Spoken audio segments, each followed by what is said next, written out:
Tech just had its best week in months. The Fed's next move could make or break this rally.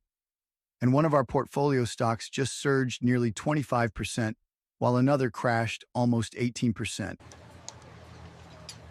Welcome. Let's get this thing started. Let's break it all down. Hey, folks. Welcome back to the Weekly Market and Value Aligned Portfolio Review. This week, the market pulled off a powerful rebound, led by tech stocks, as traders bet big on a September Fed rate cut after the weakest jobs report in years.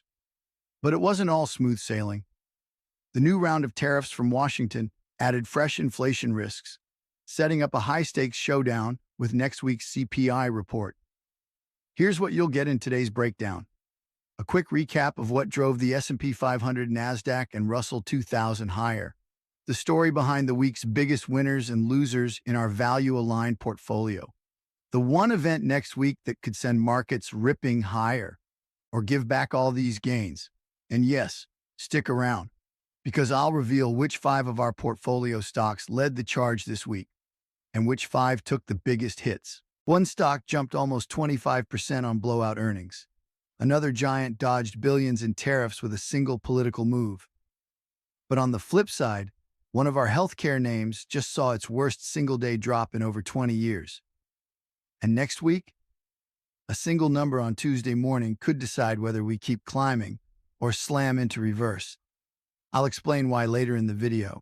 U.S. equity market staged a major reversal from last week's losses.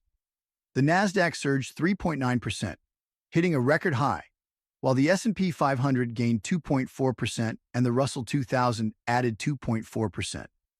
Ironically, the main driver wasn't good economic news, it was the opposite. July's jobs report showed just 73,000 jobs added, plus massive downward revisions to May and June.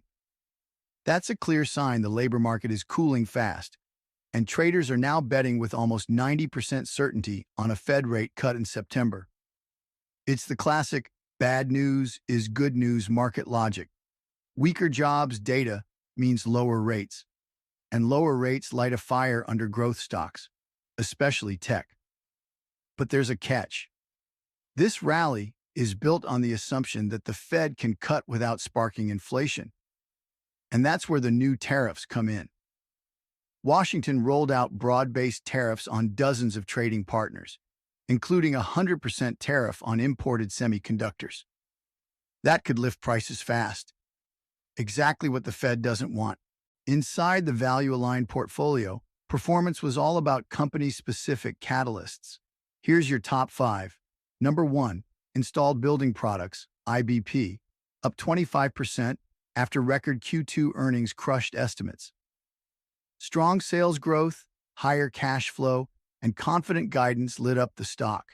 Number 2, Apple, AAPL, up 13%, its best week since 2020, after CEO Tim Cook secured a $100 billion expansion in U.S. manufacturing and, most importantly, an exemption from the new semiconductor tariffs. Number 3, Tesla, TSLA, up 9% after the board approved a $29 billion pay package for Elon Musk to keep him focused on AI, robotics, and robotaxis. And number 4, Cisco, CSCO, up 7% ahead of its earnings next week. Wall Street is betting big on AI-driven network and cybersecurity demand. And number 5, Alphabet, Google, up 7% on strong AI integration results and booming Google Cloud growth. Not every story was upbeat. The bottom 5 laggards all had their issues. Number 1, Eli Lilly, LLY, down 18% after weight loss pill trial results came in strong, but below sky-high expectations. A tremendous overreaction. So what did we do? We bought Lilly up to a full position as it is undervalued by 30% now, in our opinion. Number 2, Fidelity National Information Services, FIS, a financial technology and payment processing solutions provider. Down 9% despite beating revenue estimates. Margins fell, and investors didn't like the cost pressures. Number 3, Accenture, ACN, down 6.3%, as investors kept worrying about slowing new bookings from its last earnings report. We believe this is a pivotal moment where the adoption of new technology intersects with companies hiring Accenture to implement it. We have endured a number of these over the last 20 years. It won't last long, and we are patient for Accenture to resume its long-time upward march. Number 4, CDW, ticker symbol CDW, down 3.5% after gross margins slipped, even with double-digit revenue growth. Number 5, Permian Resources, PR, down 2.9% on a small earnings miss despite raising production guidance. Now to the main event next week. The July CPI report drops Tuesday morning. This is the first inflation read that could reflect those new tariffs. If CPI comes in tame or lower than expected, the rate cut narrative stays intact, and tech could keep running.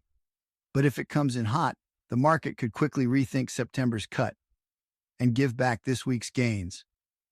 We've also got PPI Thursday, retail sales, and industrial production Friday, and Cisco's earnings Wednesday, which will be huge for our portfolio. So this week was a win for the bulls, but the real test comes Tuesday morning. Keep your eyes on that CPI number. If wealth is your goal, own great businesses and stay focused on the long game. Everything else?